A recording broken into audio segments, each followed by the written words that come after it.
कथेचं नाव आहे गुपित भाग 3. आणि तिच्या अपेक्षेप्रमाणे अरुणने सुद्धा आपली चूक सुधारली होती. अरुणने प्रशांतला सुद्धा सगळं काही खरं खरं सांगितलं आणि त्यालाही आश्वासन दिलं की तो यापुढे कधीही असे वागणार नाही. त्याच्या वागणुकीत पश्चाताप दिसून येत होता. म्हणून प्रशांत आणि प्रीती झालं गेलं सगळं विसरून गेले. पण अबोलीचा गैरसमज मात्र दूर झाला नाही. ती प्रीतीला चुकीचंच समजत होती. तिचा राग कमी होण्याऐवजी वाढतच राहिला. अरुणला हे पाहून खूप वाईट वाटायचं. पण अबोलीला खरं सांगितलं तर ती काय करेल याची त्याला भीती वाटायची. म्हणून तो तिला सांगायची हिंमत करूच शकत नव्हता. पण वाढता वाढता तिचा राग एवढा वाढला की आज प्रीतीला दुखापत झाली तरी तिची काळजी वाटण्याऐवजी अबोलीला पुन्हा जुन्या गोष्टी आठवत होत्या. हॉस्पिटलमध्ये पोचल्यावर अबोली तिथेच थबकली आणि अरुणला म्हणाली, तुम्ही जाऊन या, मी इथेच उभी राहते. अबोली, हे काय बोलत आहेस तू? चल म्हणतोय ना. अरुण आश्चर्याने तिच्याकडे पाहत म्हणाला, मला नाही यायचं. मी तिला दुरूनच पाहून निघून जाईल. आणि तुम्ही का तिची इतकी काळजी करताय? तिला तिच्या कर्माचीच फळे मिळाली आहेत ना. शिवाय एवढं सुद्धा नाही लागलंय तिला. दादाचा फॅमिली ग्रुपवर मेसेज आला होता, लवकरच बरी होईल, अबोली म्हणाली. यावर अरुण काहीच बोलला नाही. त्याने सरळ अबोलीचा हात पकडला आणि तिला घेऊन हॉस्पिटलच्या बाहेरच्या दिशेने चालू लागला. तो त्याच्या गाडीजवळ पोहोचला आणि अबोलीला सुद्धा गाडीत बसायला सांगितले. अरुण असे का बोलतोय ते तिच्या लक्षातच येत नव्हते. ती गाडीत बसली आणि तिने विचारले की आपण कुठे जातोय?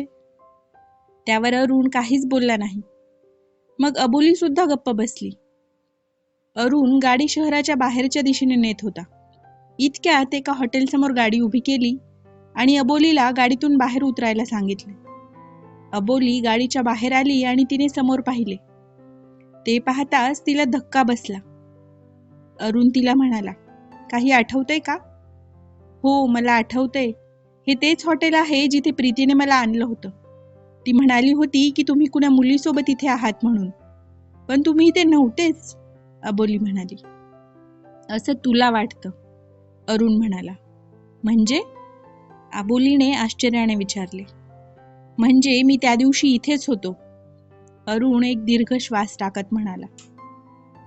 आता मात्र अबोलीचा चेहरा पांढरा फटक पडला. ती जोरात ओरडली, काय? हो, अरुण म्हणाला. पण इथे का आला होतात तुम्ही? आणि मला तेव्हा का नाही सांगितले? अबोलीने विचारले. मला तुला खरं सांगायची इच्छा होती, पण सतत भीती वाटायची की तू मला सोडून गेलीस तर, म्हणून आजवर तुला खरं सांगितलं नाही. पण माझ्या या स्वार्थापायी मी तुम्हा दोघी बहिणींना कायमचे एकमेकांपासून वेगळे केले याची जाणीव झालीये मला. तू प्रीतीचा इतका राग करायला लागलीस की तिच्याबद्दल जराही सहानुभूती उरली नाहीये तुझ्यात. आणि हे सगळं फक्त माझ्यामुळे होतंय, अरुण म्हणाला. तुम्ही हे सगळं काय बोलताय मला काहीच कळत नाहीये. तुम्ही सरळ सरळ सांगता का तुम्हाला काय बोलायचे आहे ते? अबोली चिडून म्हणाली. त्यानंतर अरुणने जे काही झालं ते सगळं खरं खरं अबोलीला सांगितलं. अरुणच्या तोंडून सगळं सत्य ऐकल्यावर अबोली मटकन खाली बसली. तिला अरुणचा भयंकर राग आला. ती चिडून त्याला म्हणाली, तुमची हिंमत कशी झाली माझ्यासोबत अशी वागण्याची? तुम्ही असे कसे करू शकता? मी कुठे कमी पडले ते तरी सांगा. तुमच्यावर आंधळा विश्वास ठेवला ही चूक झाली का माझी? इतके दिवस मला अंधारात ठेवले तुम्ही. माझी खूप मोठी चूक झाली हे मान्य आहे मला. यावर तू देशील ती शिक्षा भोगायची तयारी सुद्धा आहे माझी. आजवर तू कशी रिॲक्ट होशील याची भीती वाटत असल्याने मी तुला खरं सांगितलं नाही. यावर अबोली काही बोलण्याच्या मनस्थितीत नव्हतीच. ती मनाने सैरभैर झाली होती. अरुण पुढे म्हणाला, तुझ्यापासून हे लपवून ठेवण्यात खरे तर माझा स्वार्थ होता. पण प्रीतीने अगदी निस्वार्थपणे तुझा राग, तुझा हा अबोला सहन करून सुद्धा तुला सत्य नाही सांगितले. तुला धक्का बसेल म्हणून, तू मला सोडून जाशील याची खात्री होती म्हणून. तिला जर आपला संसार मोडायचा असता तर तिने तुला तिखट मीठ लावून सगळं सांगितलं असतं. तिच्याबद्दल तुझ्या मनात चुकीचं भरवण्यात माझा स्वार्थ होता. पण तिने मला समजावून सांगितल्यावर मात्र मला मी किती मोठी चूक करणार होतो याची जाणीव झाली. आज माझ्यात जो काही बदल झालाय याला फक्त तिने मला दिलेली एक संधीच कारणीभूत आहे, अरुण म्हणाला. अरुणचे बोलणे ऐकून सैरभैर झालेल्या अबोलीला अचानक प्रीतीची आठवण आली. सत्य कळल्याने तिच्या नजरेत पश्चाताप दाटून आला. अचानक तिच्या लक्षात आलं की प्रीतीचा अपघात झालाय आणि ती हॉस्पिटलमध्ये आहे. ती त्याच मनस्थितीत अरुणला मोठ्या आवाजात म्हणाली, मला प्रीतीला पाहायचंय, लवकर चला, लवकर. अरुणने क्षणाचाही विलंब न लावता तिला घेऊन गाडी सरळ हॉस्पिटल गाठले. अबोलीने घाईतच दरवाजा उघडला आणि अरुणची वाट सुद्धा न पाहता धावतच प्रीतीजवळ गेली. प्रीतीच्या डाव्या हाताला आणि खांद्याला मार लागला होता. तिला पाहताच तिच्या अश्रूंचा बांध फुटला आणि ती तिथेच रडायला लागली. अबोलीला अशा अवस्थेत बघून प्रीती तिला म्हणाली, अगं अशी काय रडतेस? एवढं जास्त नाही लागलं मला, पण तू अशीच रडत राहिलीस तर मात्र मला वाटेल की मला खूप लागलंय. तिला पाहून अबोली तिला म्हणाली, इतक्या सिरियस वातावरणात सुद्धा तुला गंमत सुचते का ग? बघ ना किती लागलंय ते. तू आली हे पाहूनच बरं वाटतंय मला, प्रीती म्हणाली. तू खूप मोठ्या मनाची आहेस ग, अगदी काहीही न झाल्यासारखी बोलत आहेस माझ्याशी, अबोली म्हणाली.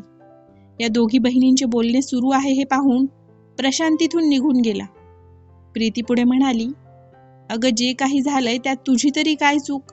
माझाच गैरसमज झाला होता म्हणून मी तुला काही बाई सांगत बसले. आणि स्वतःच्या नवऱ्याबद्दल वाईट ऐकून घेणं कोणाला आवडणार आहे? अशी कशी ग तू प्रीती? मी इतकी वाईट वागून सुद्धा अजूनही माझाच विचार करते आहेस. मला माहीत आहे या सगळ्यात तुझी काहीच चूक नाही म्हणून. मला अरुणने सगळं काही खरं सांगितलंय, अबोली खिन्नपणे म्हणाली. काय? प्रीती जवळजवळ किंचाळलीच. तिचा आवाज ऐकून बाहेर उभे असलेले प्रशांत आणि अरुण दोघेही घाईने आत आले. अरुणला बघून प्रीती म्हणाली, ही अबोली काय बोलत आहे? तुम्ही काय सांगितलं तिला? मी सगळं खरं सांगितलंय तिला, अरुण म्हणाला. पण का? प्रीती म्हणाली. आज नाही तर उद्या मला तिला सत्य सांगायचेच होते आणि हीच योग्य वेळ होती, अरुण अबोलीकडे अपराधीपणाने पाहत म्हणाला. त्यावर अबोलीने एक तिरस्काराचा कटाक्ष त्याच्याकडे टाकला आणि त्याच्याकडे पाठ फिरवत प्रीतीला म्हणाली, मला माफ कर प्रीती, माझी खूप मोठी चूक झाली. चूक नव्हे तर गुन्हाच झाला. तुला लहानपणापासून ओळखते मी, तरीही तुला समजू शकले नाही. खरंच खूप चुकले मी. माझी तर तुला तोंड दाखवायची सुद्धा हिंमत होत नव्हती. पण आपण चुकलोय म्हटल्यावर माफी तर मागायलाच हवी ना. हे बोलताना अबोलीच्या डोळ्यात पाणी आले होते. तिला शांत करत प्रीती म्हणाली, झालं गेलं सगळं विसरून जा अबोली. जे काही झालंय ते मागे सोडून पुन्हा नव्याने सुरुवात करूयात. मी तर सगळं केव्हाच विसरली आहे. आता मागचा काहीच विचार करायचा नाही. हो, खरं आहे तुझं, माझा पण तोच विचार आहे, अबोली काहीशा रहस्यमयी आवाजात म्हणाली.